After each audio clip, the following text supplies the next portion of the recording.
This documentary will be addressing the conflict of attacks on gay bars and the constant homophobia and media responses.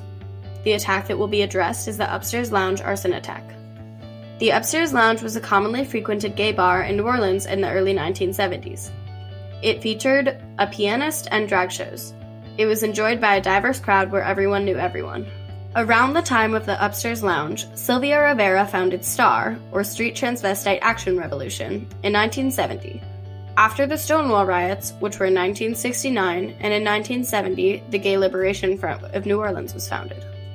The Upstairs Lounge wasn't just a bar.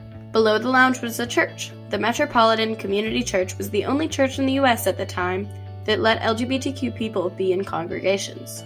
Ronnie Rosenthal was a frequenter of the Upstairs Lounge. He said, "The crowd that was at the Upstairs Lounge, they were all friends. Everyone was there to have a beer, some dancing, a good time."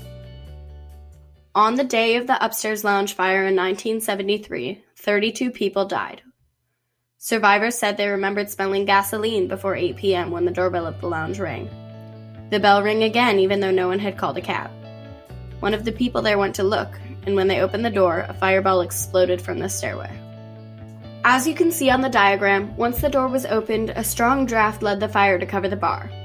Patrons were unable to escape through the windows because of bars, and many people were burned trying to escape through them, one of them being Bill Larson, a reverend at the church below the lounge. He had led a service before the fire and had gone up to the bar afterwards for the weekly beer bust. His body lay half out the window, hanging for all to see for many hours. The bartender, a man known as Buddy Rasmussen, was able to get about 20 people out the back door of the bar and to the roof, where they escaped from a back door. In the picture, he is the man in yellow. The response to the fire was less than positive. The New York Times was one of the only newspapers to respond to the fire at all. Most news outlets either ignored the incident or mocked it. Radio stations had an ongoing joke. "Where will they bury the queers?" one asked. "In fruit jars," the other would answer. This joke stemmed from most churches' refusal to bury victims of the accident because of their sexualities. Not only did churches refuse to bury victims, but some victims were left unclaimed by their families, who were too ashamed of their identities to admit being related to them. The mayor at the time was Moon Landrieu, who was on vacation during the fire. He ignored it and continued on, though previously he had canceled his vacation and had given a public statement responding to a fire in which 6 were killed.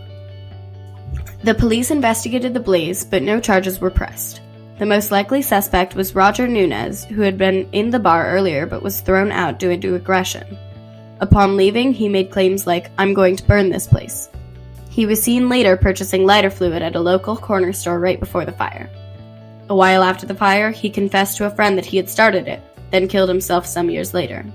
Victims had to deny any connection to the fire out of fear they would lose their jobs or homes. One school teacher who was in the hospital with severe burns was fired while still in the burn unit. They died the next day from their injuries. This terrible tragedy went by primarily unnoticed, while the similar but more recent shooting in Orlando had far more coverage. This shows the progress America has made in overcoming homophobia and coming together as a community. Hopefully in the future we will continue to overcome, and someday there will be no need to anymore.